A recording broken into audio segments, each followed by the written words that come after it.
So welcome, awesome Dennis Hayes, the incredible, fascinating, amazing Dennis Hayes, who I've only known for 30 years. So for a good 20 years before I came along and had any idea who he was doing fantastic, amazing things. In 1970, he dropped out of Harvard so that he could go and found Earth Day, started the first Earth Day and had an amazing success with that.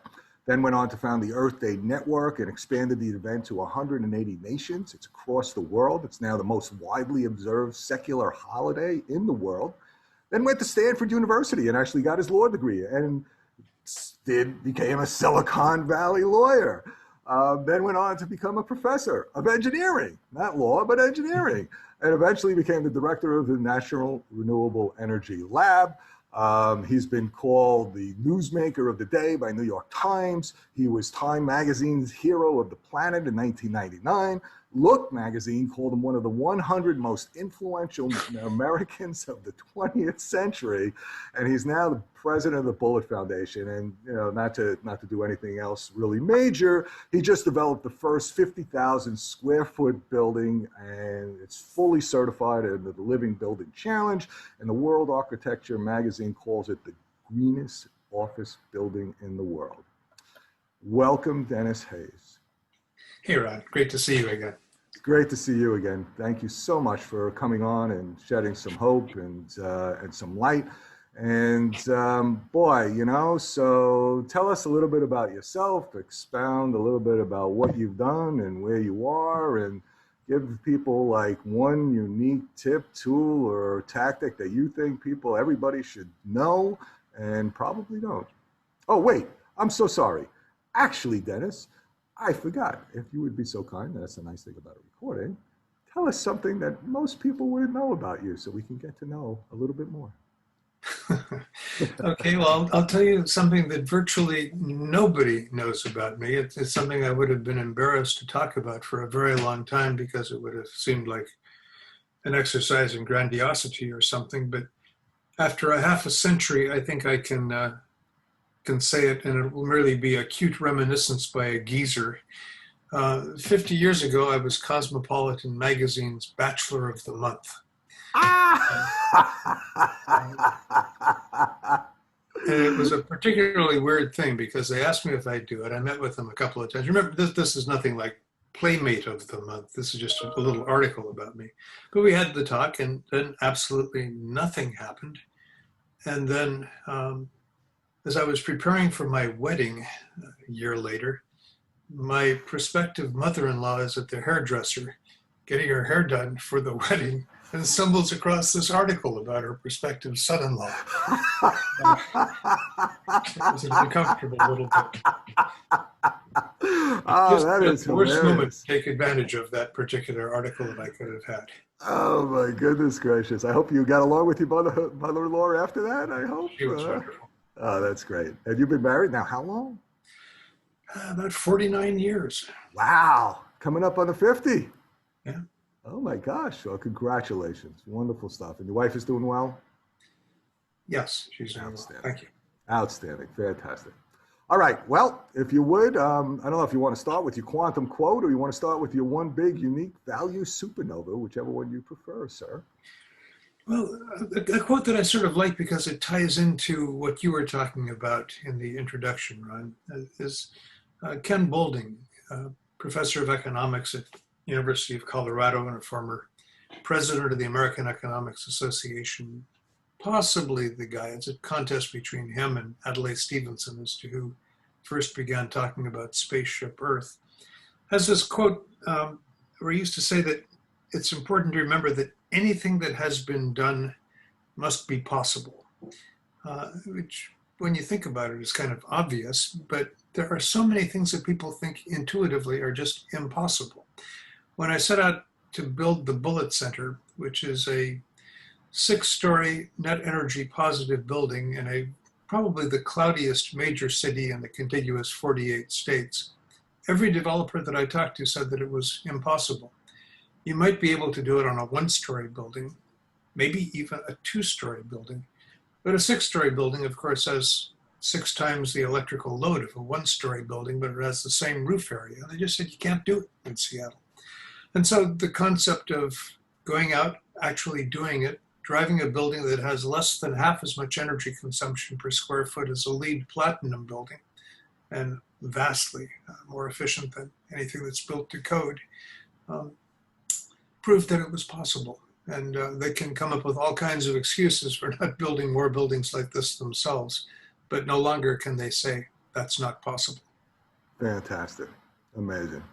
And are there other examples around the country and world you think that people should know about, things that you've been finding and experiencing? With regard to super buildings or what? Just with regard to anything regarding, like, I mean, look, we're in this climate situation. We just came out of this massive worldwide, and we're not out of it, but everyone in the world got reminded how fragile and short life is, how precious it is, and the fact that our lives are very mortal, and that the lives of everyone we love and everybody we know and everyone in the world is really now being inundated by intense extreme weather events, by all the climate change things that we know and are so afraid of. So when we take a look at that, it's easy to get overwhelmed. Many people are, and they just basically shut down. They don't think there's anything they can do. And yet part of what we're here to help them understand is that, you know what? Okay, yeah, there's a lot of stuff that's really bad, but there's a tremendous amount of human ingenuity and tremendous opportunity and fantastic things going on that, just like your bullet center, is just amazing. I think a big thing that has come out of the coronavirus pandemic around the world is one, a clearer appreciation of the interconnectedness of all people. No matter who you are, how rich you are, how destitute you are, if you are adjacent to somebody that has this disease and they cough or breathe out or scream or do something, and you're not social distancing and you don't have a mask, you are likely to get it, and the consequences can be enormous. And the way to avoid it is actually remarkably easy. You keep your distance from people. You don't gather indoors at all until the thing gets licked, and you do wear a good mask whenever you're in the general area of other people. That can be applied to just a huge number of things, but certainly to energy and climate. The kinds of solutions are relatively straightforward. As with the coronavirus, there are some super duper things like developing a vaccine, developing a dramatically improved smart grid integrated with battery and other storage, and possibly some combinations of batteries and flywheels and ultracapacitors and what have you. But fundamentally, the things that you need to do are you get super efficient. You know, the big thing with the bullet center is it uses essentially zero energy for lighting because we have the whole building designed to be daylit. We have stairs that we've made particularly appealing so that people prefer to use them instead of using the elevator. You buy the most efficient appliances that you can find.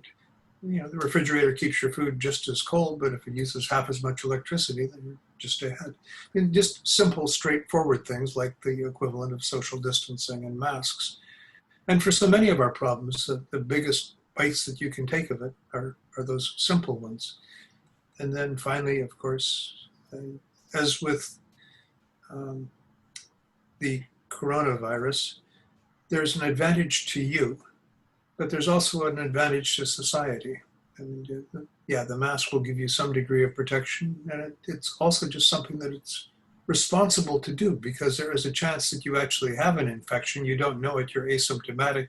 You could pass it on to a huge number of people. You can avoid that by these simple things. And there's no advantage to you, but there's a huge advantage to civilization. And I'm just praying that out of all of this, we'll be able to help create a little bit more of this sense of solidarity as a species in an era when tribalism is run rampant and people loathe other groups that have some slight difference of opinion from theirs, or some big difference of opinion, but not one that should lead to loathing, that this could bring us together. That was the hope. I'm afraid it hasn't gone the other way. Politicians are seizing on it as a means to enhance tribalism. It has now become a political statement not to wear a mask. How stupid. So you ever hear of the Darwin Awards, Dennis? You ever Oh listen to yeah. that test series? So I've always been amazed at how some people can just take themselves right out of the gene pool, and it's probably a good thing if they do. So we'll see how that works out for them. That those that don't care for others and don't care enough for themselves, or think that there's something weird going on. So yeah, it's a strange time. So um, all right, so you've accomplished so many things in your life. I mean, you've really been, one of the most influential people, I think, in my life for sure. Um, what would you say was your worst clean energy environmental moment, if you would share, be so kind to share that? Worst clean energy moment. Um, okay, back in the 1970s, at the time that I was running the solar research program and renewable energy research program, a central core of what I was pushing without much success in the Carter administration was that we do for solar photovoltaic modules what NASA and the Department of Defense had done for computer chips. That's to say, buy them in sufficient volume that you can drive down the price through economies of mass production.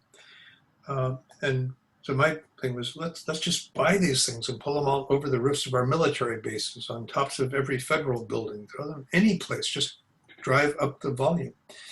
And you know, always there's competition for money, and even in the middle of the Arab oil embargo, when energy was a pretty big issue, uh, the it just was not successful in getting anyone at the Secretary of Energy or White House level to do this.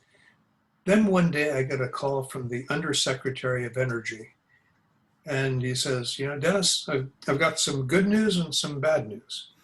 The good news is we're going to do exactly what you've been calling for. We are going to buy more solar modules by a multiple that have been produced in the entire history of the world. And the bad news is we're going to use them to blow up the Earth. Oh! There was at that time something called the MX missile. They called it the Peacekeeper. And the theory was that we were trying to figure out some way to get past the Soviet Union's multiply independently targeted reentry vehicles, which could send up one missile and take out a whole bunch of ours if they were in a stationary platform. So they were going to put the MX missile on underground, what they called racetracks, and they would be moved around so you could never tell underground exactly where they were located. And the thought was you cover the entire surface of the ground with photovoltaic arrays to power the things that were taking these things around, so that Soviet satellites couldn't detect them by the heat signature. And so I was in this awful thing. I've been recruiting people to come to work and getting people to give up their tenured professorships to come for what we explicitly called a Manhattan Project for Peace. And the idea that I would go to my staff and say, geez, well, we're going to do this wonderful thing with photovoltaic procurement, but for the MX missile system would have led to a revolution. So the good news, bad news, tragedy of that particular renewable energy thing is I had to turn them down. And in the end, Congress killed the MX missile and nobody did it, but Yeah. it would have had to have gone to Sandia or some other lab. Yeah. And meanwhile, though, we have finally hit that tipping point where solar is grown to the point where the prices have come down. It's now the most competitive form of energy on the planet, and amazing prices. We're beating oil and coal and everything else out there with solar and wind, and took a long time, but I think, are we there? Well, complicated answer.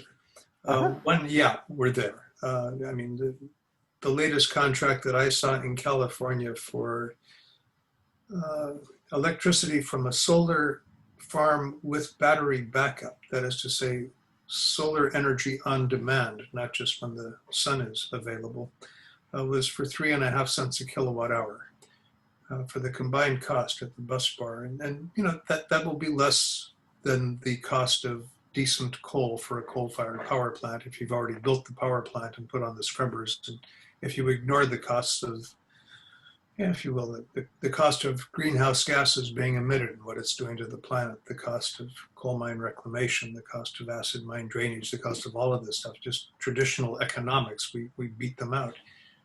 That's the first easy answer. The second answer is that the economy is a really sticky thing, and there's this tendency to assume that all economic decision making is driven by prices and that it's rational. If you get the price low, you win. And in the very long term, that may even be true. In the short term, it isn't. The system is really sticky. There are all kinds of bureaucratic things. People are comfortable operating a piece of machinery they've been with for decades, uncomfortable making a jump to something else. And unless your price is just staggeringly better, it can't be just competitive, or you're required by something like a public utility commission to change or a state legislature to change, utilities are really, really, really slow to change. It's just part of the bureaucratic form. And then finally, making this answer much more complicated than you wanted, we don't get any credit for it. I mean, we should have been doing this in the mid-1970s and the early 1980s. Instead, in the 70s, we declined, and in the 80s, Reagan shut down even our solar research program. We tilted the ball over to Japan. They kept it alive for a while with Project Sunshine. Then the Germans developed the feed-in tariff, which is this wonderful thing. And then as a gift to the world, because for things that are too wonky to explain in a podcast, the feed-in tariff really made solar competitive. They threw open the market to anybody in the world that wanted to produce solar modules rather than leave it only for German companies to produce them, unlike almost every other country had done with solar incentives to that point. The Chinese saw the opportunity, started building these enormous facilities, massive subsidies from the government, free land, zero interest loans, and they built these things that were the size of multiple football fields to produce really, really cheap photovoltaics, and got to the point where a country that was producing no solar modules at all, within 10 years was producing probably 90%, 80% at least of the solar modules in the world, and doing it at a cost that nobody else was competing with. It's split now, and we've got things in Korea, things in Vietnam, the Philippines, but Asia now has become using a technology that we pioneered in the United States, basically exactly that same crystalline silicon technology that we were talking about in the mid-1970s, has captured the market for a very, very low-cost energy source that does not produce greenhouse gases, does not produce bomb-grade materials, does not produce radioactive waste, does not produce acid rain, just lies there, and whenever the sun shines, generates electricity. Yeah, it's incredible. So, as you look back to this amazing career, was there any particular aha moment that really turned your whole way of thinking around? And you tell us that story? I've had, I mean, the advantages of being raised in a small town with a relatively terrible education system is that I've had aha moments my entire life, discovering things that I should have been taught when I was 12. But one that remains with me was an insight that happened again about the time of the oil embargo. I had been thinking, everybody was thinking, until then you didn't even think of energy. You thought of oil or coal or nuclear, increasingly gas, but they didn't really compete that much with one another, and you didn't think of them as fungible, although they were all fuels. Then after the Arab oil embargo, we began thinking of ways that they could be substituted and started thinking of energy policy, but even then it was about stuff that you bought. It's about the things that when you read a report of the stock market today and they're talking about what's happening in the energy sector, that was what energy was. And the aha moment was simple elementary physics. When you think, well, what is energy? It's the capacity to do work. So if you don't have energy, you don't get any work done. I can put my clothes out on a clothesline, and it will take just as much energy to dry them as if I put those clothes in a dryer. Except in the dryer, I have to pay for the gas or the electricity, and on the clothesline, I don't, but it takes just as much energy. And that led to a thought, well, geez, you know, we're in a sea of energy. If it weren't for the sun, when I turned on my furnace in the morning, my house would have been several hundred degrees below zero. What the furnace does is just sort of tops it up a little bit. And then that came through the thought, well, what are all of the other things in life that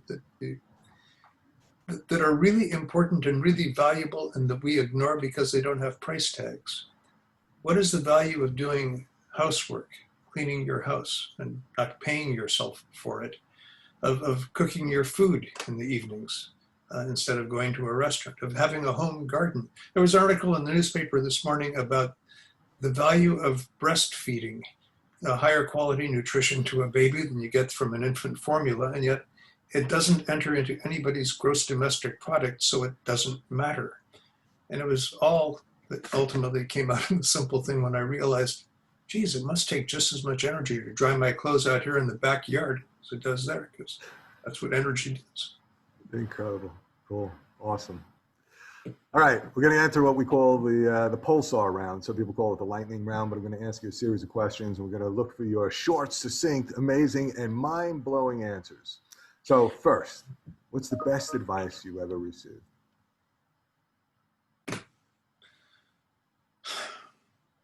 I can keep this relatively short, I think. You never said it in so many words, but it came out over a long relationship with a guy named David Reisman, who was a person who understood fully the complexities of life and was telling me, you're going to be encountering decisions that are breathtakingly complicated, and you'll spend a lot of time trying to figure them out, and you're still going to be confused. He says, when you get yourself to that point, you've mastered all of the facts that you can think of, and you're still caught up in the horns of the dilemma. What you should do is get completely away from it all. If you can, out in nature, but in any case, someplace where your mind is absolutely consumed by something other than the problem that you've been trying to solve. And then after 15, 20, 30 minutes of that, come back to the problem, don't deal with any of the complexities, and just ask yourself, what's the right thing to do?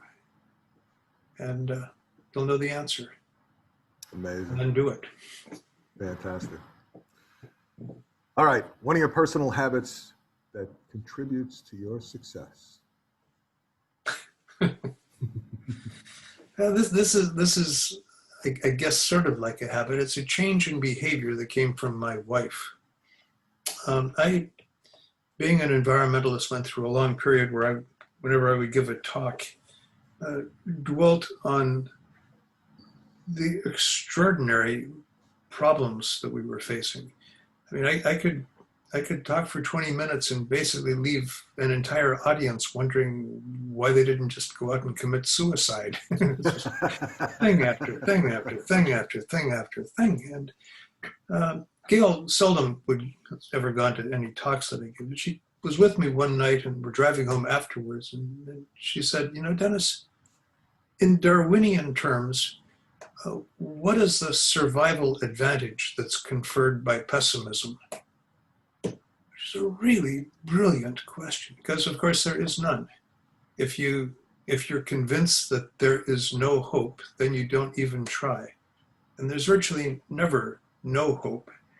And you know, it's like Winston Churchill. Hitler has taken over all of Europe. He's got a non-aggression pact with Russia. The United States isn't entering the war. It's just this little island country by itself. Shouldn't have been any realistic hope, and he simply was determined to keep it going. And since that, every time I've given a talk, I've always tried to make it end up with something that is hopeful. Excellent. Outstanding. Thank you. An internet resource that everybody should think about looking at. An infinite resource? Internet resource. An internet resource that our listeners should think about taking a look at, that you would recommend that they take a look at. I think I would go with Grist, in part because they're a tenant in the Bullitt Center, in part because I was actually sort of their initial sponsor. We set them up for the first 2 years as a product of the Earth Day Network. But it's a really good, just grist.org. Wait every morning to get 6 to 10 of the most important environmental news stories from around the world, often told with a twist, a bit of humor. It skews pretty young in its demographics, but it's really a wonderful little summary. And the other thing maybe is that I'd recommend that they sign up for the New Yorker cartoon page. It's something that, or maybe the Borowitz column. Just Borowitz will send you something funny every day, and that's really important to get through COVID-19. Yeah, absolutely. Fantastic. All right, I'm going to shift to what WTF or F. So pick one, Dennis.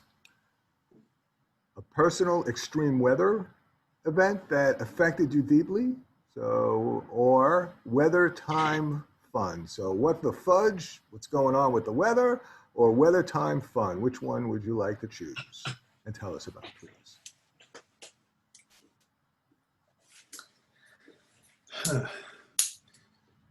I'm going to choose weather stupidity. Right outside the lines, because it's probably the most impressive thing that I've had happen to me in terms of temperature. When I was very young, I went out hitchhiking around the world for 3 years and spent most of that time in places like the Sahara Desert and Namib and the Congo and India and Sudan, really, really hot and sometimes hot and humid places. But my first place was Japan, and so I had to get to Africa from Japan, and to get there I had to somehow cross Asia and Europe, and it was the winter. I had so little money that the idea of buying a jacket, wearing it for a couple of weeks, and then throwing it away, it just wasn't plausible. I was living on about $3 a day. So I took off and rode across the Trans-Siberian Railway in the winter without a coat. I found myself in Irkutsk in Siberia, stranded for 3 days, wearing 3 T-shirts and 5 long-sleeve shirts, walking the streets for a few minutes and ducking into a door whenever I could. That is a great outside the lines. Thank you very much for sharing that. All right, what's the one thing that's got you most energized today? What's one thing that gives you hope and lights your fire? The Green New Deal.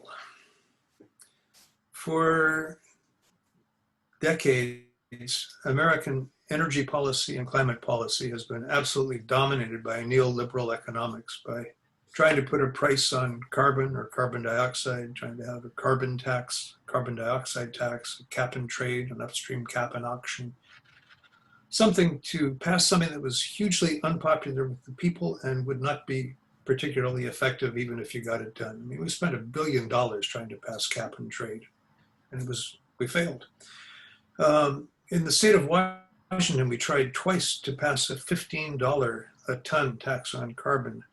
$15 would translate into something people are familiar with to about 13 cents a gallon on gasoline. This is not going to change the world very dramatically. I mean, I can drive half a mile and find a 13-cent difference between the price of gasoline at one gasoline station and another. And yet it's hugely unpopular. And it's a pretty progressive state, pretty environmental, pretty well educated. We defeated it in elections twice. So I have very little hope for that. But the Green New Deal is something very different. It's a little bit like expanding what we were talking about with photovoltaic procurement to everything. Having the government go in, decide what it is that it wants to have happen, work in public-private partnerships, but put enough public money into it to make sure that the damn stuff goes, and simply buying it if needed. The hope for that, strangely, comes out of COVID-19, where we saw ourselves on the cusp of a disaster, and were willing, in the course of about 2 weeks of congressional debate, to pass the CARES Act, which is essentially $3 trillion to try to avoid an economic catastrophe. And just think what happens if you put $3 trillion into trying to bring about a super efficient, renewably powered future.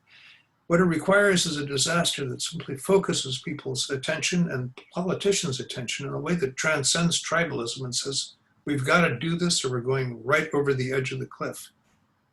And I can get out of all of that the concept that a Green New Deal that changes the nature of our transportation system, our agricultural system, our built environment, our energy sources, forestry, all of this can be done if we get, and Mother Nature promises to give us something that really focuses people's attention upon the threat that is now upon us and what we need to do to avoid it. Fantastic. Okay, give us a last piece of guidance and advice, and if you want people to connect with you, the best way to do that.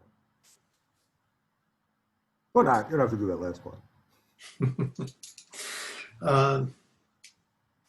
Last piece of guidance. I suppose it once again goes back to the Churchill meme, the concept that everything is stacked against you and you must never give up. I mean, it's pretty hard after 400 years of racism not to get defeated. I can't even imagine how angry I would be if I were a young African-American man today in America. And yet you can't give up. You've got to prevail. And the same thing applies across the board. I mean, if there's one thing that I'd want to do that would change policies more than anything else, it's to put a ceiling on wealth and to put a floor under poverty and say, yeah, there's going to be differences in the amount of well-being, material well-being that different people have. They'll work harder, they're smarter, but there should be a ceiling. I mean, hell, Jeff Bezos has $25 billion more today than he had 6 months ago. What in the world can you do in 6 months to make it worth getting $25 billion? It's beyond evil. It's insane. And at the same time, we've got tens of millions of people living, supporting their families on less than $2 a day. So if you can achieve that, that's going to be a heroic shift, and hard to believe that it can happen. But I guess that point, once again, on the advice is never give up. Never give up. Thank you so much.